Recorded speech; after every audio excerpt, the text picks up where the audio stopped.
What's going on, guys? Clone Force 23. We got another deck tech video for you today.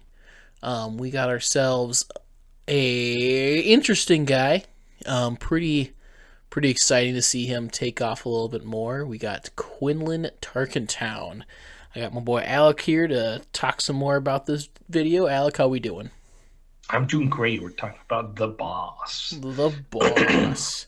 The boss. Yeah, I think our original impressions had him at green way when he was first released, but them Tarkentowns are pretty crazy right now. Hard to deny, and Yep. Seems good. he's a yellow leader, so we get to play a lot of fun stuff in there. Yeah. And looks like we Yeah. got quite some spice in here, but really leaning into some of the force opportunities here and force throw. And those force units that we have are already kind of doing great things for us in this deck. Yeah. So it's funny because Quinn has like two synergies that he's got to him. He's got like this guaranteed damage on opponent's cards, and then he's also got the force synergy. He's Hero's 3/7 leader, right? So he's like the Django of of Hero, and of course Yeah. we're playing Target Town, so you could call him the Hero Django in a way. But yeah, so we do have a lot of opportunity for that turn one Target Town, and that can just gain us a lot of tempo. But then we do get to play also probably like a card that should maybe be a legendary, which is Force Throw. Yeah. That card is like stays broken if you have a Force unit, and it's not very hard to achieve that synergy, especially when you have a 3/7 leader on five. On top of that, we're playing, the other real strong Force targets. One of them being a brand new card that just feels absurdly strong in this deck, and that is Ahsoka Tano. And if you ask a lot of people, Plo Koon is one of the cards that is definitely not a bad card, but like in something like Han Solo or any other yellow hero, it doesn't just like feel that as strong. And Mm. then you throw it in Quinlan, and it just is crazy. That card like scales so high just by putting him in Quinlan. One is enables force throw. Two is he costs 5 and he can swing for 6 with ambush, but then you get the Quinlan ping. So he takes out 7 cost leaders. We get rid of Django. Seems good. Yep. uh, and we're playing red yellow hero, so we're kind of also an aggro deck for a little bit. It was really easy to get that coordinate turned on. And we got another card that is like Plo Koon, where really good card, but it just shines in this deck, and that is Ahsoka Tano. Getting another 4 cost 3/5 that's a force target that rips a card from hand in a deck that already rips cards from hand is nuts. Like Checks out. Ahsoka is so good for this deck. Um, she's been so crazy in testing. Like very often, usually just throw Ahsoka out there unless you really are worried about something with Kira. And yeah, Ahsoka is just so good. Like her and Plo together in this deck just make it so crazy. I'm very afraid for set 5 force related to see what monster this deck might turn Yeah. into. But for now, we've got a lot of options for Quinlan. Might be the deck right now that has like the most number of cards that you can play, and it's good. This is a version that I've been playing. There's already things that I'm kind of wanting to switch after the last weekend of Milan and the Bothan Network Invitational. I believe Quinlan Tarkentown took down the 2K tournament at the Bothan Invitational, if I remember correctly, or did CAD win that? I think Cad took that one, but CAD I'd took have it. to look it up. Okay, yeah, Quinn. Well, at least in the finals, we know for sure there's a Oh Quinlan yeah. Tarkentown in the finals. So that's cool to see. So yeah, we're kind of the staple good stuff in the list. We're playing Sabine A Wing, staple red hero cards. Playing L3, We have a great card in the Django that can't get pinged. And then actually the goat Lux Bontari comes out of the locker room and gets into the Yeah. main deck. Really good card against Piet. Really good card against Triple Dark Raid. So yeah, he's been good. 3-2 on the ground is also not bad always, as long as there's no removal. He is someone that I may be looking at switching out for Crafty Smuggler because Lux is very easy for Django to play around. Crafty Smuggler is not very easy for Django to play around. And Django is a tough matchup for this deck, but is definitely winnable. So giving us just that oh so slight edge into Django might be the way to go. The other flex slot for a 2-drop is actually a new card, which is the Anakin Skywalker pilot, the little one, when he was a kid, the yellow Oh one, yeah. because he's a 2/3 Force user on turn 1. Grogu took that slot before, but in a meta where your top 5, top 4 decks are very like aggro tempo oriented, I don't think you can just be playing a 0/5 on turn 1, unfortunately. Big Grogu believer, but I don't think it works out right now. So we've got a lot of new additions, though. We've got Jam Communications adding more one-cost hand hate cards to the deck that already hand hates the best. Yeah. Seems crazy. I mean, like, we have some absurd lines, right, in this deck that we could start out with. We can go Spark turn 1, and then we could go Ezra turn 2, and then turn 3 we can Force Throw Jam Communications, or we can Ahsoka, and there, like the Anakin pilot makes that even crazier. We can Spark turn 1, Force Throw Anakin pilot turn 2, then Ahsoka. You have 3 cards missing from your hand. Yeah. Have fun playing with 1 card the rest of the game.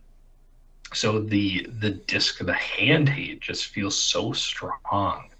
And then on top of that, we've got these like very aggro pieces like the Falcon and Cass, and Red 5 gets added into the deck as well, which is dealing with that pinging synergy.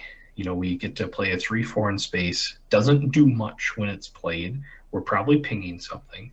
But when it attacks, we're, got to be mindful of what units you have damage against this deck. So Red 5's cool. Love to see that in the deck. And then top end, we got Plo.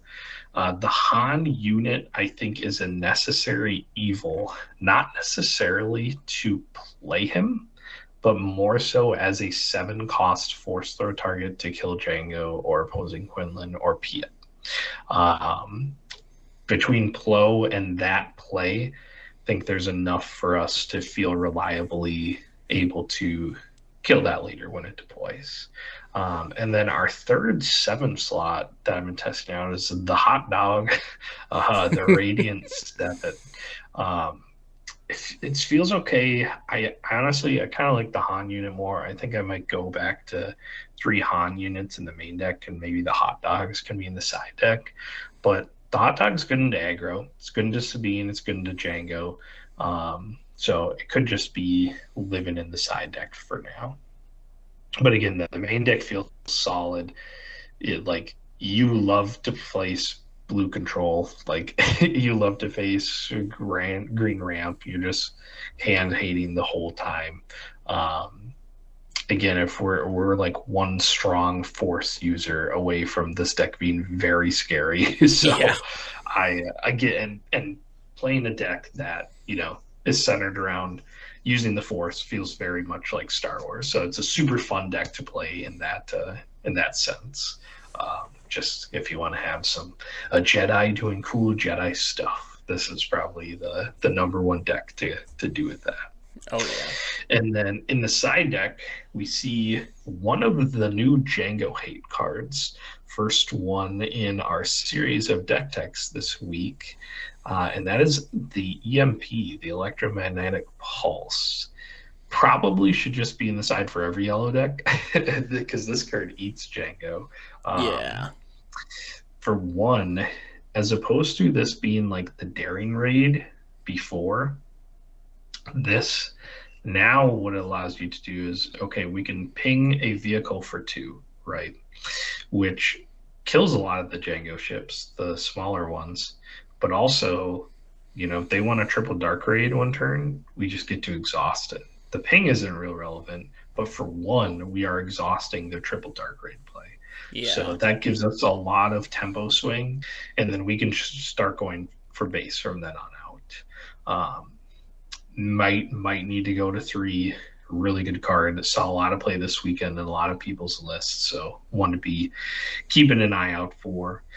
Um, Bamboozle, kind of a necessary yellow hero card to have. It's somewhere in the board. I like mine in the side just because of the not as many Sabines and strong upgrade decks like that right now. But third Waylays in the side, really strong card. Always kind of has been.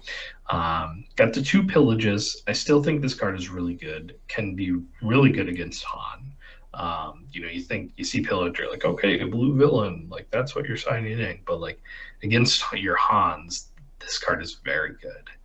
And then we're on 1 Commandeer. I'm a little like iffy on this. I feel like I need to find more room to get at least 1 more in there, just because it is so relevant into Django. But I truthfully have not been playing this deck as much as Django or Han or Sabine. So our resident Quinlan player has been on vacation for a week and a half. So when he gets back, he'll probably be jamming his boy again. So, but yeah, it's definitely relevant. Probably in our top 5 right now for how the meta is shaping up. So be prepared for Quinlan. Be prepared to know what it does. But yeah, super fun deck, super scary again, some of the lines are just crazy when you think about it. Yeah, I mean, Force can be fun for sure, but it's also a pretty impactful strategy. If you can't, if you rip their cards, they can't play them. Kind of the best way to control your player if you have the opportunity. Yeah, I'd be curious to see how maybe not worrying so much about having 2 hot dogs. You could maybe pull the one in the side to get your second commandeer in there, because that would probably have a better space impact. Excuse me. But I think it's a solid list. I mean, we got the great pings, the Tarkin Towns to slow down that early play, and a lot of explosive disruption after that. So we'll see what our resident player does with that once he comes back. Our resident player might be on Django, so someone unfortunately, someone might have to pick this one up, because I think this can have a good line into Django when the opportunity arises. I mean, specifically, with some specific cards, we talked about, Lux and EMP, Commandeer obviously are great side options there, but this is the other Ping Tarkin Town deck, so being able to time that correctly against your opponent could make a big difference in Django. And then if you get that, then you can discard after that, and then you can obviously jam that Plo Koon in there to stop those massive tap downs. Yeah, and especially being like, okay, like still a really close matchup into Django, but a really good matchup into Han. So that's something to think about. If you're looking at, hey, what deck do I want to play that just has a good matchup into this deck? This has some really good matchups. Like, has a pretty good control matchup, has a really good matchup into Han. Django's tough.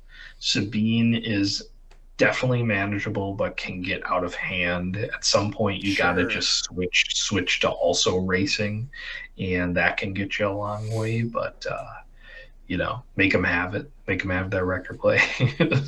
Generally, the plan for that. But Yeah, it's one I think I definitely want to play a little bit more. I see the appeal of this deck a lot, and I think it's just fine tuning it more to what we got going on, which after this weekend should be a lot easier to do. Yeah, definitely want to see how this continues to show up competitively. I think there's some good opportunity. I think it's pretty wild right out there right now because it's the first week of like the big of sectors and like bigger tournaments are coming up. So I think people are going to take risks the first go round, and people are Mm-hmm. going to people are going to respond after that. And this might be one of those decks people try to respond with. So Yep. we'll see how it goes. Yep. Um, yeah, if you have any thoughts on the Quinlan Tarkin Town, let us know. Make sure you like, comment, subscribe if you haven't already. We appreciate you guys watching if you're still watching at this point. But we got more decks coming our way as we keep trying things out. Otherwise, thanks for watching, and we'll catch you in the next one. Peace out. Peace. Space tech, spaceports, TCG, card sports, of course, till my voice goes hoarse. Welcome, decking with the strategy, the energy, it's Clone Force 23.